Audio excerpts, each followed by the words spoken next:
There's been escalating unrest in the wake of President Jovenel Moise's assassination. Officials in the interim government pleading with the U.S. to send troops. The White House says there are no plans to send in the American military, but now senior FBI and Homeland Security officials are on the ground assisting with the investigation. And I think that's really where our energies are best applied right now, in helping them get their arms around investigating this incident and figuring out who's culpable, who's responsible, and how best to hold them accountable going forward. Former Haitian Prime Minister Laurent Lamothe is calling on the international community to do more. This is an opportunity to really help Haiti get to the bottom of this, to solve this problem and find those killers. Because until we do, there will never be peace in Haiti. The FBI joining an international team of investigators also looking into the stunning murder. Authorities say the killers posed as U.S. drug enforcement agents while storming the president's home. The nation's police chief now says at least 29 people were involved and 24 have been arrested or killed, including 18 Colombians and 3 men with American ties. Overnight, Haiti's police chief said a Haitian-born doctor living in Florida was arrested, calling him a central suspect in the investigation and suggesting he was planning to install himself as the next president. A relative of another one of the accused says he can't believe it. He never get in trouble with nobody. He's a good guy. He's a good boy. Haiti's First Lady is now in a Miami hospital recovering from several gunshot wounds. Her voice believed to be on an audio recording posted to her official Twitter account this weekend, saying she's very much alive, thanks to God. Haiti is under threat on multiple fronts, the political crisis, but also it's the only country in the Western Hemisphere that has not begun its COVID vaccine rollout yet. The U.S. is now promising to send vaccine doses as well, guys. The poorest country in the Western Hemisphere. Gabe Gutierrez. To say something stinks to high heaven, that's an understatement. Kal halal Yahweh Ba'ashem Yahushai Ba'ashem Rakakwadash. Double honors unto the elders and apostles of Great Millstone. Salutations to the hopeful elect. Shalom Yasharallah. Just when you thought it was all said and done with, here we have another twist. First and foremost, before we get into it, let me start off by apologizing to those of you who are new to my channel. Sometimes I forget there may be some of you who are new to the faith, and what is milk to us, being more seasoned in this thing of ours, might be meat to you. That being said, let me direct your attention to the 12 tribes chart. I'll put it up in the post. Lately, I've tried to include it more for those of you who, as I said, are new to the faith. Usually when I do expose videos like the one regarding the death of President Moise, I tend to do a follow-up where I add the necessary background biblically. So for those of you who I said are new, now you know. Before we start though, with this new revelation according to corporate media surrounding the suspected doctor turned informant turned assassin, the most recent to be charged in the assassination of President Jovenel Moise, if I'm pronouncing his name right. Like the deceased president before him, we know through study and faith, the so-called Haitians are the descendants of the tribe of Levi, the southern kingdom of biblical Israel. A minute detail to some in the grand scheme of things, but essential to the knowledge of these scriptures, of course, and how it pertains to our roles today as Yahweh's people and how it all fits in Bible prophecy. Now, it was prophesied instruments of cruelty would be in Levi's, as well as Simeon, the so-called Dominicans, in which Levi shares the island of the Hispaniola with. It was prophesied instruments of cruelty would be in their habitations, which speaks to the island being entrenched in the workings of witchcraft. Now, not only does that facts surrounding this latest allegation stink, the whole episode reeks of irony in relation to prophecy. Let's get this script. This is Genesis chapter 49, verse 5, and it reads, Simeon and Levi are brethren. Now, all Israelites are brethren, but this speaks to Simeon and Levi being assembled together in cohabitation of the same place, the Hispaniola. Instruments of cruelty are in their habitations. For the so-called Haitians, that speaks to the practice of voodoo. I've heard it described as verdun. I'm not really sure where the etymological aspect of it, how it pertains to voodoo. But in any event, I've heard it described as voodoo or verdun. And for the tribe of Simeon, known today as the so-called Dominicans, that speaks to brujaha, or the practice of brujeria. Ironic for Levi, because as the Levitical priest, the high priest of the Most High, Levi was renowned for dealing with spiritual forces. And so here you have this fall from grace, or lack of a better terminology, into the other end of the spectrum, where Levi is submerged in dealing with evil forces. If you caught my last video, then you know that reality is still being exploited today, considering the possibility that still remains. And I'm referring to President MOISE, who was possibly killed so that Esau could implement his brand of witchcraft via the CV-19 over the so-called Haitian people, who up until the then president's death were not being vaccinated, as President MOISE did not trust and believe in the CV-19 vaccine. O my soul being Israel, come not thou into their secret, and that secret being their iniquity, their sin upon sin upon sin, which is the practice of enchantments and witchcraft. Unto their assembly, again speaking to the dwelling of these brothers in one place, mine honor be not thou united. Meaning, although they could and would co-inhabit the island, they would not dwell there in unity. It was the Spaniards' colonization in the 16th century, I believe, through the white Spanish elitists that brought racial prejudice to the Hispaniola. And Spain being a rival to France, in which Haiti rebelled against gaining their independence. The rivalry pitted the pride of so-called Haitians and Dominicans against each other, as well as a slew of events that would further separate them as a nation and a people. For in their anger, they slew a man, and that man they slew was Shechem the Hamite prince for raping their sister Dinah. And in their self-will, they dig down a wall. And this goes further down into the history, in which their actions reneged the agreement made by Father Jacob with Hamor of the Hivites. And you'll find that account in, I believe, Genesis, the 34th chapter. Cursed be their anger, for it was fierce, and their wrath, for it was cruel. I will divide them in Jacob and scatter them in Israel. Let's go to Malachi chapter 2, verse 8. But ye are departed out of the way, ye have caused many to stumble at the law. Ye have corrupted the covenant of Levi, saith the Lord Yahweh of hosts. Speaking of Levi departing from his path as high priest and teaching falsehoods like witchcraft instead of the commandments of the Most High. Verse 9, therefore have I also made you contemptible and base before all the people, according as ye have not kept my ways, but have been partial in the law. Which brings us to the present day Israelites. Haiti is considered the most poor, the most impoverished, the most base, meaning low, the most disliked, as well as considered the most illiterate of all the nations, particularly in the Western Hemisphere.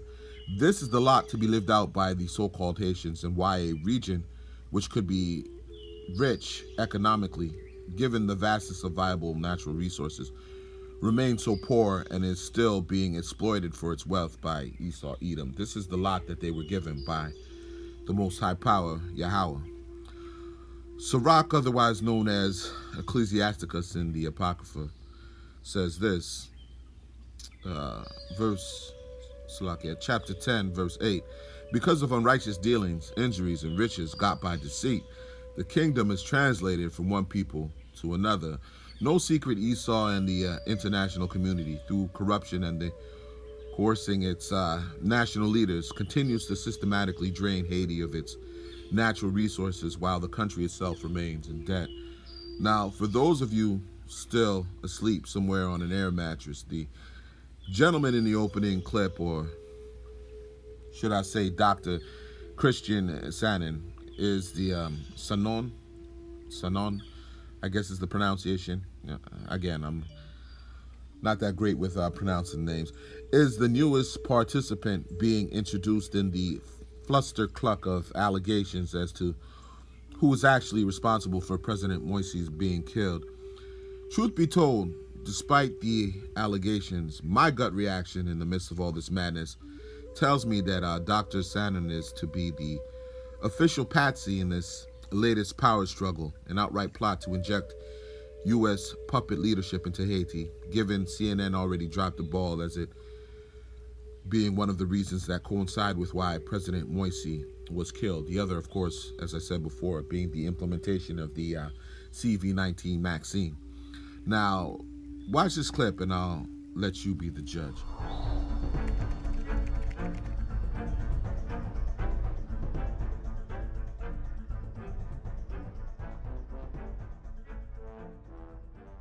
They never, ever been able to see the reality of the country and to use the resources that they have. What happened to some of the international community or international countries?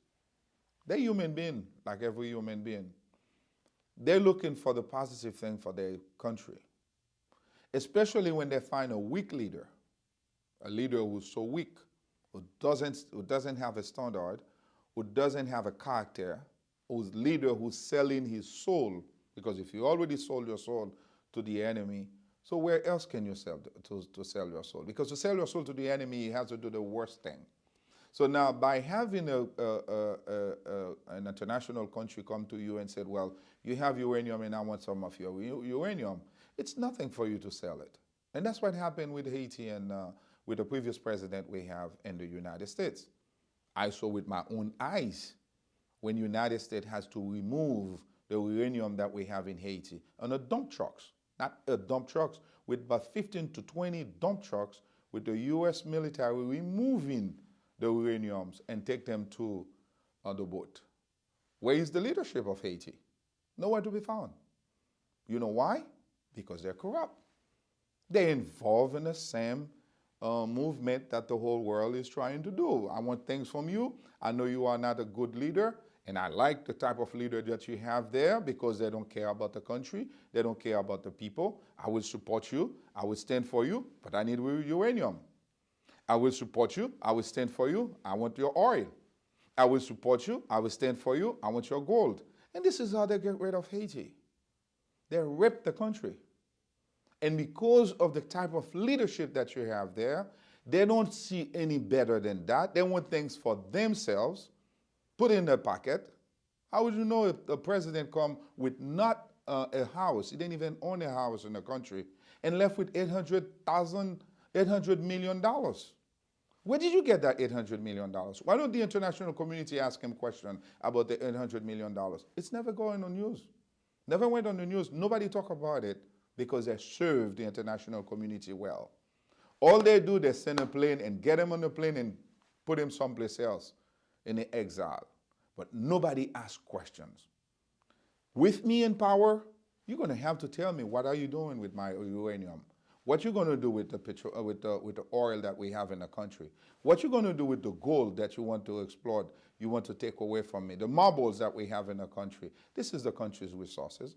We don't need these people. 9 million people cannot be in poverty when we have so much resource in the country. It's impossible.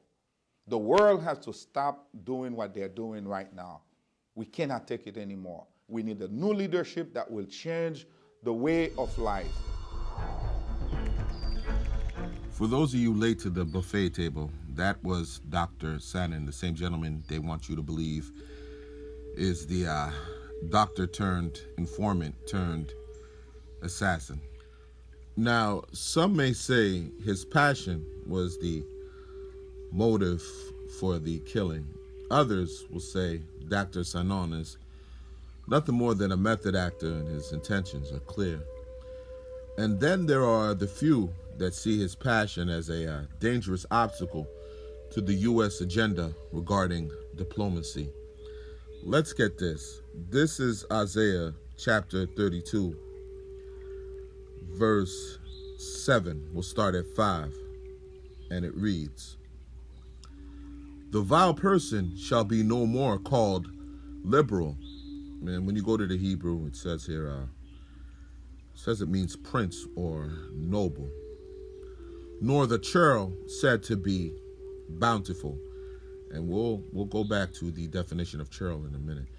For the vile person will speak villainy, and his heart will work iniquity, to practice hypocrisy and to utter error against the Lord power Yahweh, to make empty the soul of the hungry, and he will cause the drink of the thirsty to fail.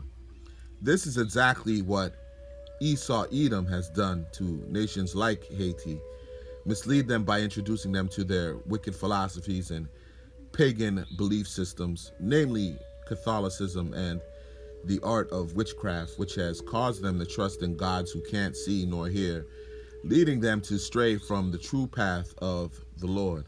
This has affected Haiti and nations like it on not only a spiritual level, but a physical level. Verse 7, "The instruments also of the churl are evil. He deviseth wicked devices to destroy the poor with lying words, even when the needy speaketh right." Strong's Hebrew 3596 defines the word churl as meaning niggardly, scoundrel, knave meaning a dishonest or unscrupulous man, rogue meaning thief, rascal, reprobate, swine, louse, beast, villain. These are the very same adjectives that describe the ways and actions of the elite men of Esau Edom, the so-called white men who rule over us. The needy speaking right, that is you so-called Negroes, Latinos, and Native Indians, you Hebrew Israelites. You are the poor and needy men speaking right. Some of that right you heard in the last clip of Dr. Sanon, even though he undoubtedly is on side of this truth. He spoke with a certain integrity about the conduct of Esau, aka the international community. Not to say that Jake hasn't fallen victim to corruption, but really that integrity that he spoke of only belongs to Jake. Quickly, let's go through this article in Zero Hedge, and then we'll close out with some more scripture. And the title of the article is "Suspected Mastermind of Haiti Presidential Assassination Arrested." I'll put the article up in post. The plot thickens by the day as Haitian-born doctor who lived in Florida for more than 2 decades was arrested Sunday with suspicions of being the ringleader in the assassination of Haiti's President Jovenel Moïse last Wednesday. Haiti's police chief said Sunday, according to the Miami Herald, a reputable newspaper, especially in regards to research regarding this truth. On Sunday, National Police Chief Leon Charles announced Christian Emmanuel Sanon, 63, was arrested for allegedly recruiting the mercenaries as their mission would be to protect him. Protect him from what exactly? I've been questioning that angle. But in any event, Sanon landed in Haiti on a private jet in early June with political objectives, Charles said. The team Sanon hired was recruited through South Florida firm CTU Security. So I guess what they're suggesting here is that he hired this team in order to protect him because of his political aspirations.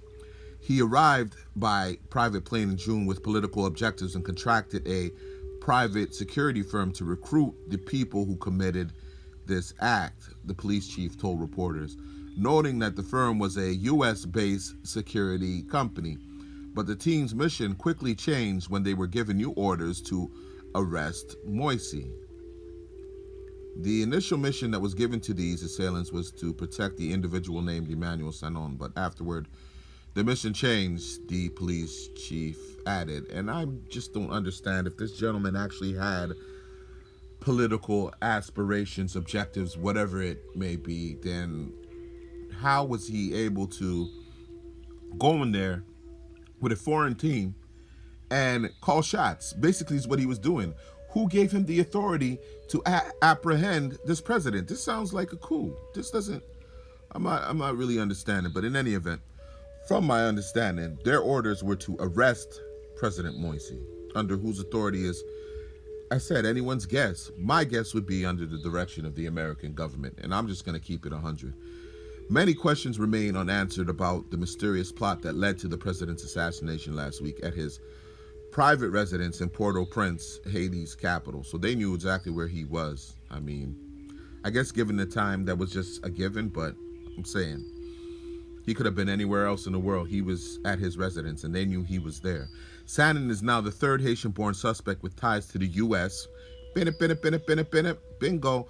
Readers may recall last week, within 24 hours of the president slaying, James Salage, 35, and James G. Vincent, 55, Haitian Americans from South Florida, were arrested. Also, 18 Colombians were arrested, 5 remain at large, and 3 killed. We noted Sunday that the U.S. is laying the groundwork to deploy troops into Haiti. According to the opening clip, they're not actually going to deploy troops. They are going to send in, or they have sent in, the FBI instead. But I mean, you know, anytime they say, I don't know, anytime they try to, see, Zero Hedge is not a corporate media funded based elitist newspaper. So I tend to trust in them more. Where was I? We noted Sunday that the U.S. is laying the groundwork to deploy troops into Haiti for the 4th time in more than a century. Bingo. Moise's assassination has brought even more uncertainty for the country as fears of political chaos grow.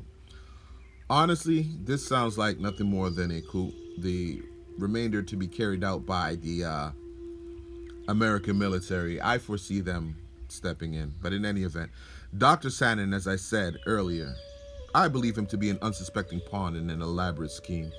He may have been aware that the U.S. intended for the MOISE administration to be removed, but I don't think he had any idea they would kill the president and shift all the blame to Dr. Sanin himself. Of course not, right? And that's what you get, though, for dancing with the devil. Let's close out with this. This is Psalms chapter 37, verse 5, and it reads, "Commit thy way unto the Lord Yahweh. Trust also in him, and he shall bring it to pass. That it being the desires of our heart, that we as the elect men of Israel, hoping that we are of that number, our most wanted desire should be to go back to the ways intended by Yahweh B'Shem Yahushai, which is the earth to be ruled in righteousness, for the wicked and the other nations who stood confederate against us to be recompensed for spoiling us as a nation, and for them to go into captivity, and for us to be returned to our rightful estate, joint heirs this time, when after the coming of the Lord, joint heirs with Yahushai in the kingdom." Verse 6, "And he shall bring forth thy righteousness as the light, and thy judgment as the noonday." What's the highest point of the day? And that's noon. Ergo, for our staying the righteous path, our reward will shine as a beacon of light, so to speak, to all the other nations. Rest in the Lord and wait patiently for him. Fret not thyself because of him who prospereth in his way, because of the man who bringeth wicked devices to pass. So stop trying to be like Esau, feeding your corruption by deceit and off the backs of the weak and suspecting. I still believe the wicked device being brought to pass in this scenario is the instituting in Haiti of the CV-19 Maxine. "Cease from anger and forsake wrath. Fret not thyself in any wise to do evil. Cease from the same anger and evil of your forefathers that had you in the same condition you're in present day." And I'm speaking to tribes of Simeon and Haiti as it falls in line with this prophecy and this whole nonsense going on out there in Haiti. "For evildoers shall be cut off, but those that wait upon the Lord, they shall inherit the earth. For yet a little while, and the wicked shall not be. Yea, that shall diligently consider his place, and it shall not be. But the meek shall inherit the earth, and shall delight themselves in the abundance of peace. The wicked which is Esau, Edom, plotteth against the just, you Hebrew Israelites, and gnasheth upon him with his teeth. Esau's, or in this instance, America's teeth, is its military. It is the way in which it maintains its rulership by force, and the way he gathers sustenance necessary to nourish his needs and keep him in power. American forces is the sole reason America is a global power and remains a superpower. The Lord, Yahweh, shall laugh at him, for he seeth that his day is coming. The problem for Esau is that we, through Yahweh Ba'Hashem, Yahweh Shai, see it too. Kal halal Yahweh Ba'Hashem Yahweh Shai Ba'Hashem Rakakwadash. Through the power and spirit, I hope you edified. Double honors unto the elders and apostles of Great Millstone who teach us 100% truth and rule well. Salutations to the hopeful elect. Shalom, Yasharallah. Remember, no test, no jab, and damn sure, don't take that chip. Shalom. Police in Haiti say they have arrested one of the suspected masterminds in the assassination of President Jovenel Moïse. Haiti's elections minister says it's clear that Colombian mercenaries didn't act alone. I don't think mercenaries, Colombians, former Colombians military, would just get in the country. It's obvious. 63-year-old Christian Emmanuel Sanon is accused of orchestrating the attack. Government officials say that he flew to Haiti on a private jet in early June, accompanied by hired security guards. Officials allege that he wanted Jovenel Moïse ousted and wanted to replace him. Meantime, Haiti dealing with a power struggle as well, with dueling prime ministers. They've asked for the United States to send in troops. The U.S. is saying no, although they are sending in some technical advisors. For more, let's go to Anne-Rose Schoen. She is a freelance journalist joining us from Haiti today. Thank you for taking the time to come on the program. I appreciate it. Morning. Can you give us the latest on this suspect who's being detained? What do we know? What are authorities saying beyond what I was outlining there a moment ago? Well, what we know about him is that he is a Florida resident. He is apparently also an ex-vice president of a Canadian NGO. And he, according to the chief of police, recruited the Colombians through a security company that is based in Miami and is owned by a Venezuelan. And then, he flew, like you said before, he flew to Haiti with some of the Venezuelans, with some of the Colombians. And another thing that the chief of police was mentioning is that in the night, early morning of the assassination, he got a call from the Colombians, and then he called two other people that the chief of police singled out as masterminds, but it is not clear whether he knows who they are or whether they know where they are living or who they are, or whether the police know who they are.